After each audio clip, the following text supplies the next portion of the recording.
Assalamualaikum warahmatullahi wabarakatuh. Alhamdulillahirrahmanirrahim.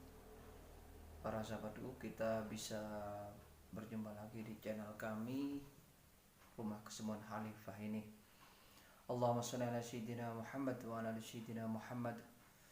Para sahabatku yang dirahmati Allah Subhanahu wa taala, saat ini saya akan berbagi tentang pengalaman terapi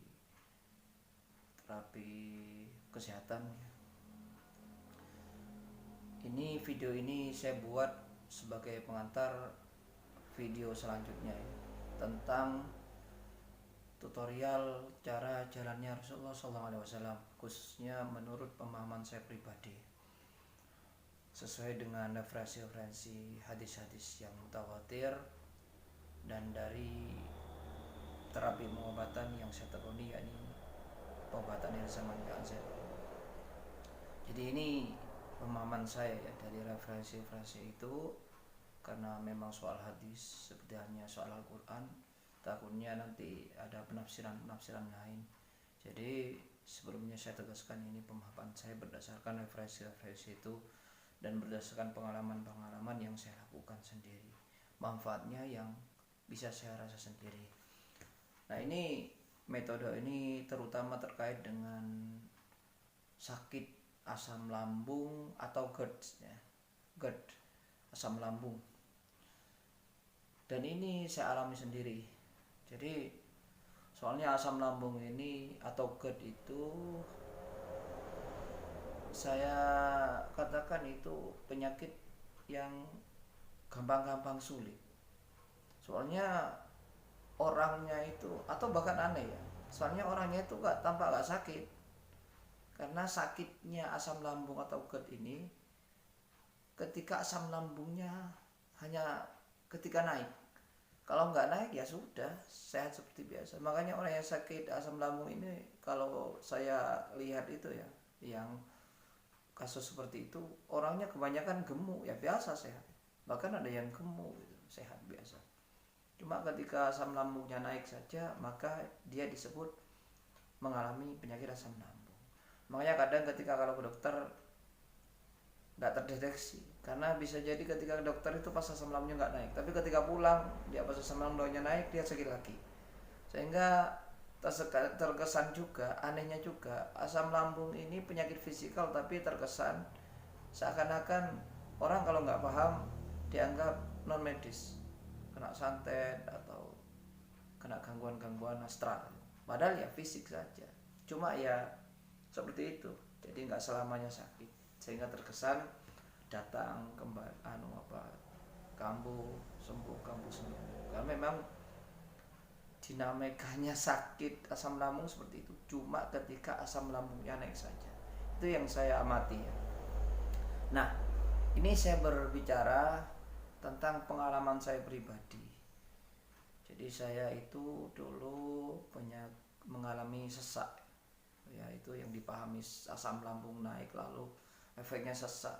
Bahkan kalau akut lagi, yaitu ke atas lagi, bisa menyumbat selain menyumbat dada, rongga dada, juga menyumbat tenggorokan sakit.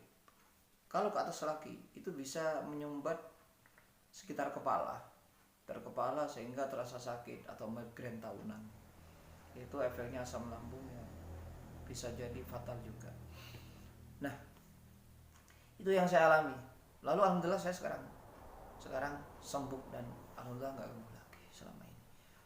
Nah, ini yang akan saya bagi, bagaimana saya bisa sembuh dan tidak kambuh lagi dari asam lambung atau GERD itu. Saya dulu kalau parah itu, kalau sudah asam lambung naik itu, ya seakan-akan lambung ini ada di dada, sehingga asam lambung asam lambung itu naik sehingga memenuhi dada, rongga dada, sehingga mengganggu arus keluar masuk nafas yang membawa oksigen, sehingga oksigen kekurangan, akhirnya terasa sesak. Itu peristiwa asam lambung yang saya pahami. Bahkan kalau sampai akut lama asam lambung itu bisa jadi efeknya seakan-akan terkesan non medis. Jadi kalau sudah parah itu bisa mengefek kepada psikologis, seperti terasa ketakutan, teratapan itu ya, ingat mati, itu efek sebetulnya efek fisikal dan efek logis dari asam lambung yang sudah akut, lama dan parah. Jadi bukan ketika berefek psikologis seperti ketakutan, teratapan, atau rasa ingat kematian, itu bukan berarti kena non medis atau kena santet atau gangguan astral, tapi murni karena efek medis atau logis asam lambung yang sudah parah sehingga mempengaruhi psikis yang jauh seperti itu ya. Dan alhamdulillah saya selesai seperti itu, sembuh dan tidak kambuh lagi. Makanya karena asam lambung itu saya rasa dan saya alami, saya amati juga yang itu sangat menjadi penyakit yang gampang-gampangan, sehingga membutuhkan terapi yang tidak hanya satu teknik. Jadi harus terapi yang holistik utuh gitu ya. Ada beberapa tahapan-tahapan. Ini yang akan saya bagikan.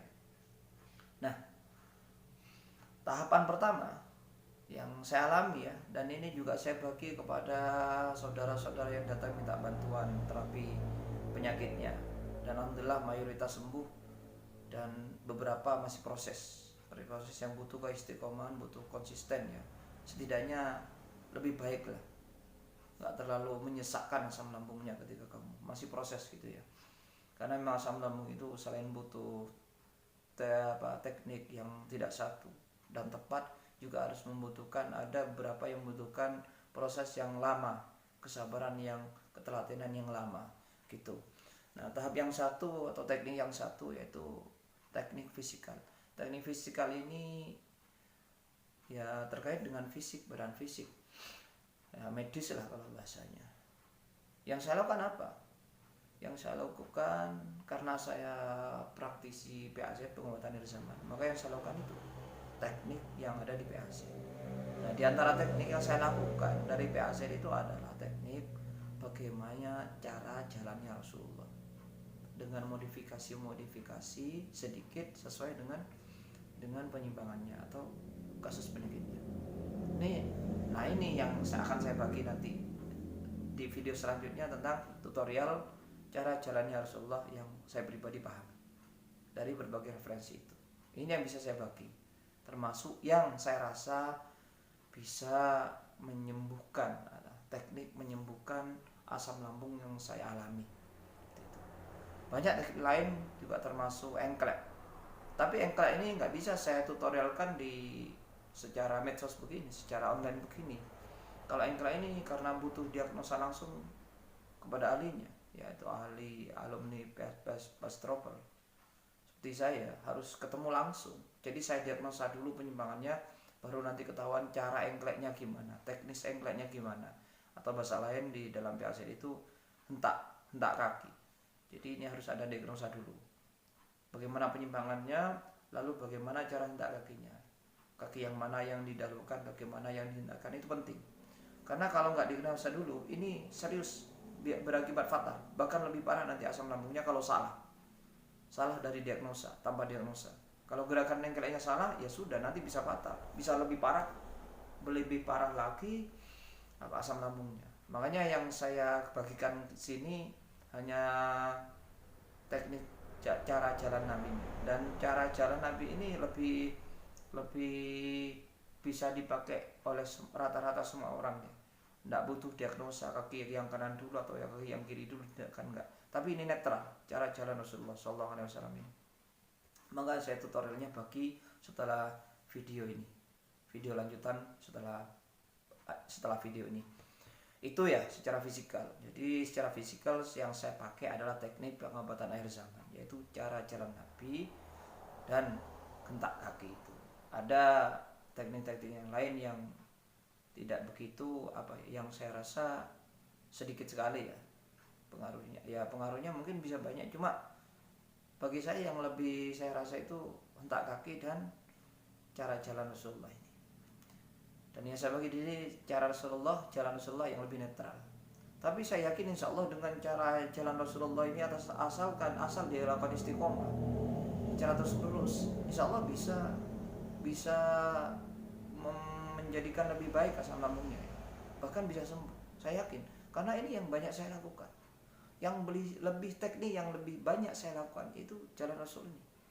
Jadi saya jadikan olahraga pagi itu jam 9 ketika matahari sudah agak panas, itu saya lakukan sehingga nanti cepet apa cepet cepet keringatannya gitu. Ini ya dari segi fisikal. Di teknik PAZ, jalan-jalan Rasulullah SAW di video berikutnya ini. Kemudian engklek, tapi engklek ini harus butuh diagnosa dulu. Kemudian yang kedua yaitu teknik psikologis. Jadi teknik psikologis ini sisi psikonya, karena yaitu tadi asam lambung kalau sudah lama, dan biasanya banyak lah yang lama, karena ke dokter banyak yang nggak sembuh, akhirnya lama terus gitu ya. Pakai beberapa alternatif biasanya lama nggak sembuh. Jadinya psikisnya mempengaruhi, jadi mengganggu psikisnya juga, seperti rasa ketakutan atau berpikiran kena non medis, teratapan atau ingat mati, pokoknya kayak astral itu, padahal enggak, itu murni efek dari fisikal masalah asam lambung itu. Bagaimana tekniknya secara psikologis ini? Kalau yang saya lakukan ya harus paham begini ini. Jadi setiap saya datang pasien, ya saya cerita begini nih, yang saya seperti yang saya videokan ini gitu. Akhirnya paham bagaimana tentang asam lambung. Dan kalau pemahaman lainnya tentang asam lambung berdasarkan pengalaman atau yang saya amati ada di video yang lainnya tentang asam lambung. Jadi saya pahami begini, kemudian saya ajarkan kepada mereka, dan yang saya lakukan, kita itu ambil bagaimana ketika di saat kita, posisi kita, kondisi kita di dalam bawah sadar, termasuk kalau dalam konsep hipnoterapi ya, ini teknik hipnoterapi termasuk ya. Teknik fisikal ini yang saya lakukan adalah termasuk teknik hipnoterapis. Jadi bagaimana kita berkomunikasi pada diri kita sendiri ketika kita dalam bawah sadar. Karena ketika alam bawah sadar itu potensi kritis kita nggak ada. Jadi apa yang saya kira omongkan, yang saya kira niatkan, yang kita pandang itu 85% terjadi. Konon kata secara teoritis ya dalam hipnoterapi. Pokoknya itu yang saya ketahui, yang saya pahami ya. Jadi, dan ini yang saya rasa betul. Entah secara teoritis mungkin saya nggak begitu ahli dalam hipnoterapi, tapi hipnotis ya, tentang bawah sadar. Tapi ini yang saya lakukan seperti itu, yang saya pahami dan saya lakukan, dan saya rasa itu ampuh mempengaruhi psikis saya, terutama dalam ketika mengalami kasus penyakit asam lambung ini. Dan penyakit apapun, masalah apapun juga, bukan hanya penyakit medis, tapi masalah apapun juga yang kita hadapi ini, saya rasa baik dengan teknik ini, bawah sadar ini. Termasuk di bawah sadar, ketika kita masuk ke bawah sadar adalah ketika baru bangun tidur. Nah, waktu itulah kita berkomunikasi dengan diri kita sendiri. Kita bangun psikologi kita, psikis kita yang lebih baik, yang kita kiranya mendukung kesembuhan asam lambung itu. Nah, ketika setiap bangun tidur, biasanya saya bangun teknik psikis ini dengan cara ketika setiap saya bangun tidur, saya itu langsung sila. Saya itu langsung pertama sila, langsung ingat Allah, sadar langsung ingat Allah, duduk sila langsung ingat kepada Allah. Kalau saya bahasakan begini, ya tapi batin. Saya langsung senyum, bangun langsung senyum. Ketika senyum itu saya langsung ingat kepada Allah. Alhamdulillah ya Allah, kalau saya bahasakan ya, tapi saya dalam bahasa batin ya. Alhamdulillah ya Allah, Engkau telah membuat saya bangun lagi. Kau telah mengembalikan roh saya lagi sehingga saya bisa bangun seperti ini dalam keadaan sehat. Engkau menyehatkan saya, membangunkan saya dalam keadaan sehat, dan Engkau membuat saya bahagia, hanya penuh bahagia, selamat, penuh kekuatan, penuh kebahagiaan, penuh keberuntungan gitu. Jadi sebut yang positif. Kalau memang difokuskan ya terakhirnya, ya Allah, alhamdulillah Engkau, saya yakin menyehatkan penyakit yang ada di tubuh saya, termasuk asam lambung yang saya alami ini. Termasuk biasanya saya sesak, dan Engkau akan menyembuhkan. Pasti Engkau menyembuhkan. Saya yakin Engkau menyembuhkan ya Allah. Gitu. Pokoknya yang positif seperti itu. Terus lakukan setiap bangun tidur. Ambil napas dari hidung tenang, ingat ke Allah. Buang dari hidung, buang dari mulut terus. Ya Allah. Ya Allah, teruskan bersamakan nafas, hirup nafas bersama kalimat Allah dan kalimat-kalimat positif yang dibatin tadi. Ya Allah, sambil senyum bahwa Allah telah membuat kita bahagia, Allah telah membuat kita sehat, Allah telah membuat penyakit kita sembuh, Allah telah membuat kita penuh kekuatan, penuh kebahagiaan, penuh keselamatan. Itu. Dan jangan lupa harus ingat Allah. Dan ini nggak kosong. Saya berkeyakinan begini ini nggak kosong. Ini ada dalilnya, ini ada ilmunya. Orang kan ketika nggak jelas ya, pokoknya seperti inilah. Cari sendiri nanti ilmunya. Karena ini bukan konteks pengajian ya, sehingga saya nggak terlalu detail. Pokoknya seperti ini ya. Konon kalau manusia itu baru tidur, terutama pagi ya, maka ada dua malaikat. Yang satu malaikat mendoakan rahmat, yang satu lagi sebaliknya mendoakan kesempitan, mendoakan kemurkaan. Karena kenapa? Ya ini kalau manusia baru bangun tidur dia langsung ingat Allah, langsung ingat Allah, langsung ingat amal baik, amal ibadah, maka malaikat rahmat satunya mendoakan dia untuk mendapatkan rahmat Allah itu. Tapi kalau ada orang bangun tidur kemudian dia langsung mengingat hal dunia selain Allah, maka dunia akan dipersempit. Malaikat ini akan malah melaknatnya, mendoakannya yang buruk-buruk. Pokoknya seperti itu. Dan insya Allah tahu, nanti cari sendiri ya, bagaimana dalil tentang kondisi orang bangun tidur di dalam ajaran agama Islam itu. Seperti itu. Jadi langsung ingat Allah. Begitu juga mau bangun tidur, doa, ingat Allah, senyum, berdoa ya, lalu ingat Allah. Begitu juga bangun tidur. Itu aspek psiko yang saya lakukan. Jadi aspek psikis ini adalah aspek psikis logis. Artinya teknik ini adalah pemahaman begini, lalu tentang bawah sadar, hipnoterapi tadi. Ketika kita berkomunikasi pada tubuh kita, dari kita, ketika kita di dalam bawah sadar, yakni bangun tidur, yang saya lakukan seperti itu. Terus seperti itu. Alhamdulillah, lega, bisa jembar hatinya. Itu aspek psikis. Yang ketiga, pola makan, teknis pola makan yang benar, yakni tetap kembali karena kita agama Islam, karena saya pribadi adalah orang Islam dan saya santri, pastinya saya adalah santri, saya kembalikan lagi kepada nilai-nilai Islam. Pola makan dalam Islam adalah yaitu yang diajarkan oleh Rasulullah SAW. Saya ingat di dalam kitab Ihya itu, Sarh Ihya itu ya, bahwasanya Allah itu pernah ada hadis Rasulullah ya. Pokoknya sekitar begini, ibda ta'amaka bil milhi waqtam ta'amaka bil milhi. Mulailah makananmu dengan garam, sedikit garam, lalu akhirlah dengan sedikit garam. Jadi yang saya lakukan ini yaitu saya istiqomahkan.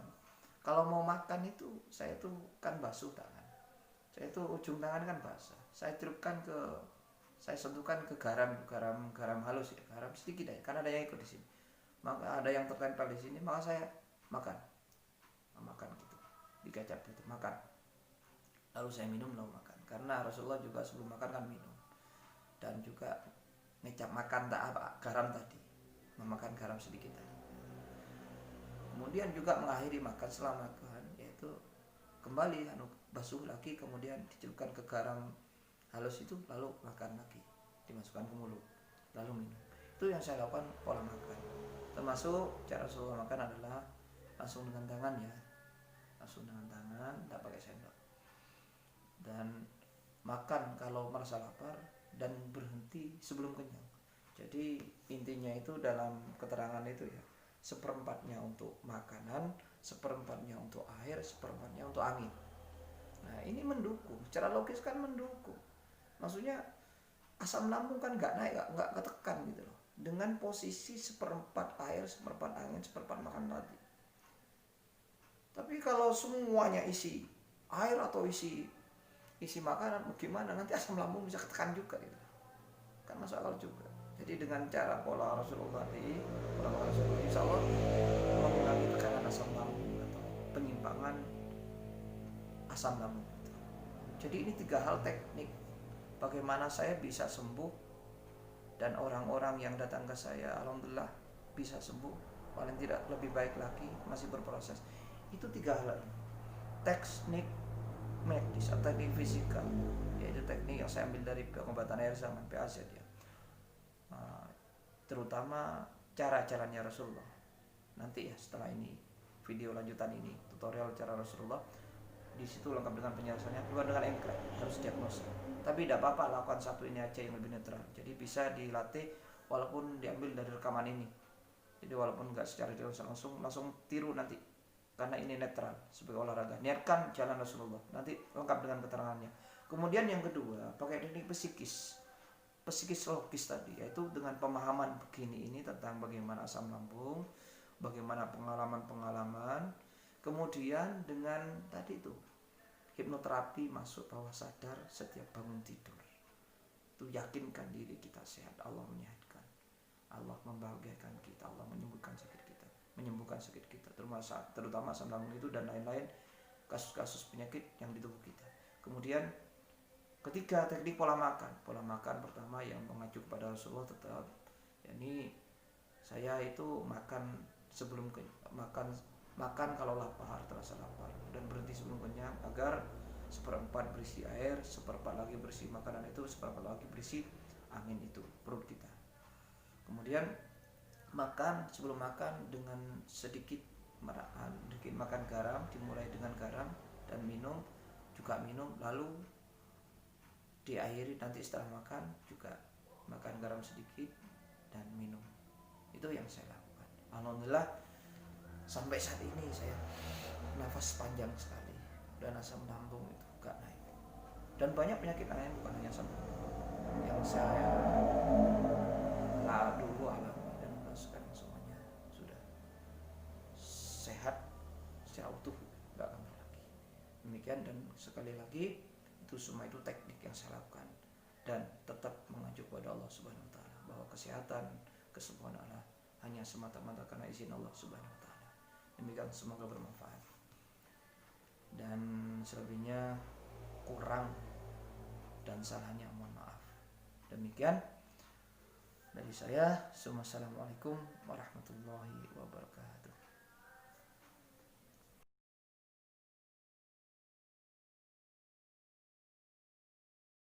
Assalamualaikum warahmatullahi wabarakatuh. Alhamdulillahirobbilalamin. Kita bisa berjumpa lagi di sini. Singkat saja ya, ini di alam terbuka. Saat ini saya ingin berbagi tentang teknik olahraga cara jalannya Rasul. Ini berdasarkan pemahaman saya pribadi, berdasarkan referensi dari hadis yang mutawatir ya, dari beberapa hadis cara Rasulullah berjalan yang mutawatir, terus dari referensi di teknik pengobatan yang saya tekuni, yaitu pengobatan air zaman ya, seperti teknik sebentar lagi ini yang saya lakukan di PAZ gitu. Jadi saya yakin seperti ini jalannya Rasulullah. Nah, ini saya lakukan sebagai olahraga baik untuk terapi kesehatan juga terapi pengobatan. Jadi dengan jalan ini yang saya tekuni ini, beberapa penyakit yang saya alami itu selesai. Alhamdulillah sembuh, sempurna, gak kambuh lagi. Nah, termasuk penyakit yang saya alami sendiri dan banyak yang dialami orang lain, seperti asam lambung, yaitu asam lambung GERD yang efeknya luar biasa, sesak.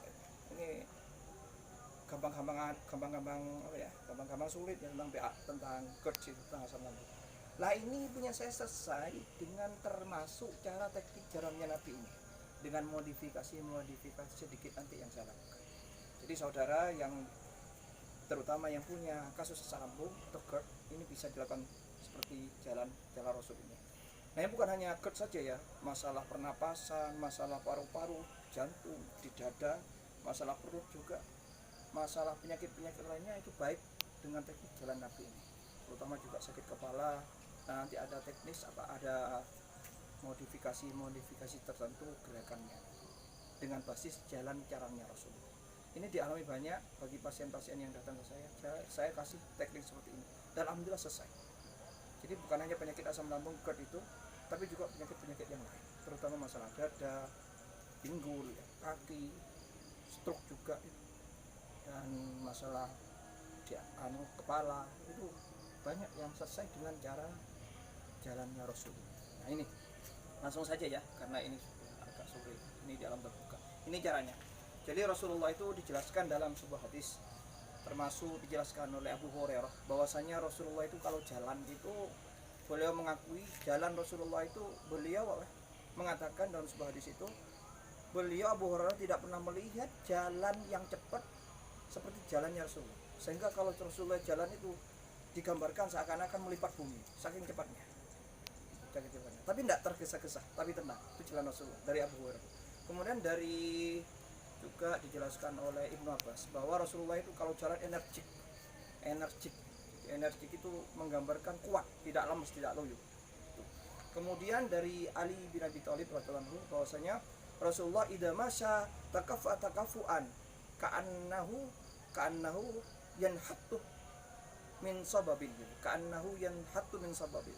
Ketika Rasulullah itu jalan, itu menghentakkan kakinya, menggambarkan kekuatan, menghentakkan kakinya seakan-akan turun dari dataran tinggi. Jadi turunan, jadi menggambarkan kekuatan. Nah, ini dari kesimpulan-kesimpulan yang saya pahami dari hadis-hadis itu, maka seperti ini yang saya pahami. Ini coba ya lihat, menghentakkan kaki terutama seakan-akan dari atas ke bawah, dari dataran tinggi ke yang turun, yang rendah. Nah, seperti ini. Jadi gambarannya seperti ini, tutorialnya yang saya pahami dari hadis-hadis ini. Jadi dihentakkan ya. Nah, ditekankan. Jadi tumit duluan. Setelah saya amati dari referensi-referensi, ternyata kalau menghentakkan dari yang digambarkan dari dataran tinggi ke bawah itu mesti tumit dulu bersama, tapi tumit lebih ditekan, menekan, menghentak. Karena nggak mungkin kalau dari dataran tinggi ujung jari dulu, nggak mungkin, mesti jatuh. Jadi untuk menggambarkan kekuatan saya amati itu tumit. Nah, jadi tumit, makanya menghentakkan. Kalau menghentakkan pakai jari kan nggak mungkin, pakai tumit lebih ditekan. Ini caranya. Nah, gitu.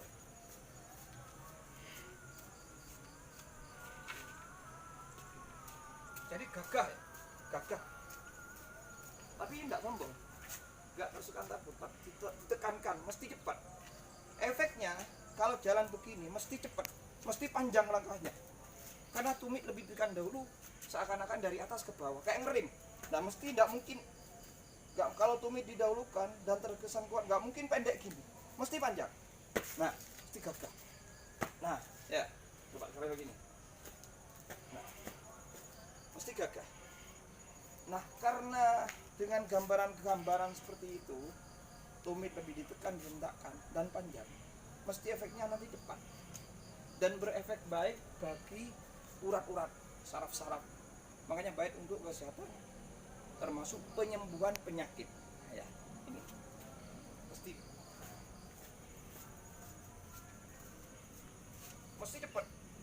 cepat gagah. Anehnya lagi, ini nggak ngos-ngosan, nggak seperti lari.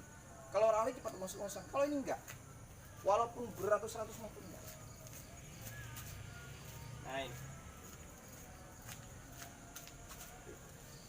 Nah, bagi yang kasus-kasus sesak atau GERD yang tadi saya ceritakan, yang saya lakukan, atau asam lambung, ini cuma virasi gini, tangan ini dikirikan, dikebawahkan gitu, taruh belakang. Nah, ini ditekan tangan nih, coba ini, ditekan, tek. Jalannya seperti tadi, dihentakkan tadi, tek, ditekan.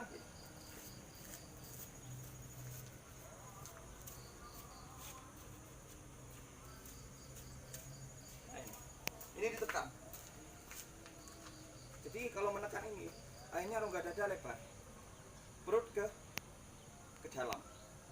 Akhirnya kalau yang biasa berasam lambungnya tinggi itu ketekan ke bawah, terus dada lebar. Sehingga ketika asam lambung naik, rongga dada lebar, nggak pengaruh, oksigen tetap terpenuhi. Nah, itu modifikasi bagi yang penyakit asam lambung atau GERD.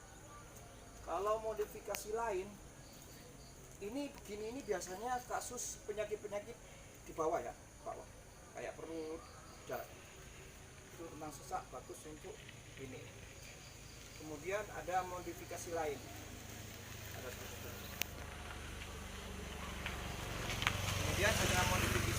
yaitu tentang sakit pundak atau kepala, biasanya diginikan. Ini bagi saya diginikan ini ya. Jadi dada ke atas, biasanya saya tambah gini modifikasinya.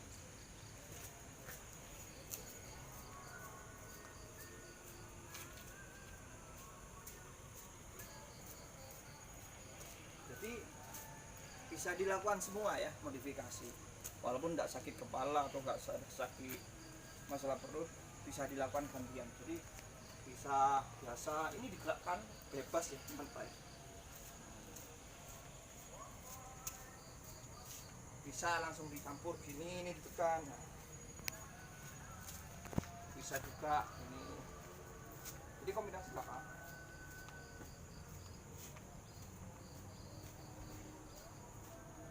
Jadi mesti cepat kalau dihentakkan, mesti panjang langkahnya. Itu jalannya cara Rasul yang secara pribadi saya pahami. Dan itulah termasuk olahraga atau terapi yang menyembuhkan kasus asam lambung yang saya alami atau sesak yang saya alami selama ini. Ada beberapa lain kayak herbal, pola hidup makan, banyak. Tapi termasuk ini yang paling terasa, cara jalannya Rasul. Ini bukan hanya terapi ya, terapi untuk kesembuhan, tapi kesehatan juga. Jadi olahraga dilakukan begini. Selain untuk diniatkan sebagai sunnah Rasul, berpahala juga baik untuk kesehatan. Jadi dua yang didapat, pahala kalau diniatkan meniru caranya Rasulullah jalan untuk kesehatan, kemudian ya efeknya baik untuk kesehatan, kemudian berpahala. Nah itu dua efek. Luar biasa jalannya Rasulullah. Biasanya saya lakukan pagi hari kena terik matahari, kena sinar matahari jam-jam 9 itu saya lakukan. Walaupun tidak setiap hari, tapi beberapa kali dilakukan. Pokoknya dilakukan 2 hari sekali atau setiap hari malah bagus. Jadi nggak usah lari, jalan Rasul aja. Dan nilai lebihnya lagi selain bagi kesehatan fisik, itu jalan Rasul ini anehnya ya, saya alami nih. Itu ketika saya menghadapi ketemu dengan pasien-pasien yang non medis, itu saya suruh begitu juga. Kalau non medis kena santet itu kan kapan-kapan, kalau sudah lama itu kan fisiknya juga kena. Hanya suruh jalan begitu. Nah jalan begitu reaksinya muntah. Asalkan pertama niatnya mengikuti cara-caranya Rasulullah untuk kesehatan. Ternyata reaksi, padahal ya tidak diruqyah, cuma niat begitu saja sambil jalan baca salawat. Sallallahu alaihi Muhammad, sallallahu alaihi Muhammad, sallallahu alaihi Muhammad. Jadi muntah dia. Nah ini uniknya juga cara jalannya Rasulullah. Jadi kesimpulannya, dengan olahraga jalan Rasulullah ini menjadi terapi kesehatan dan penyembuhan penyakit baik medis maupun non medis. Ini berdasarkan pengalaman yang saya alami bagi diri saya sendiri, terutama penyakit asam lambung GERD itu, dan bagi pasien-pasien saudara-saudara yang datang kepada saya untuk minta bantuan kesehatan atau kesembuhan penyakit. Demikian, semoga bermanfaat. Saudara-saudara bisa ditiru, kalau percaya, kalau nggak perlu. Terima kasih. Semoga bermanfaat. Wassalamualaikum.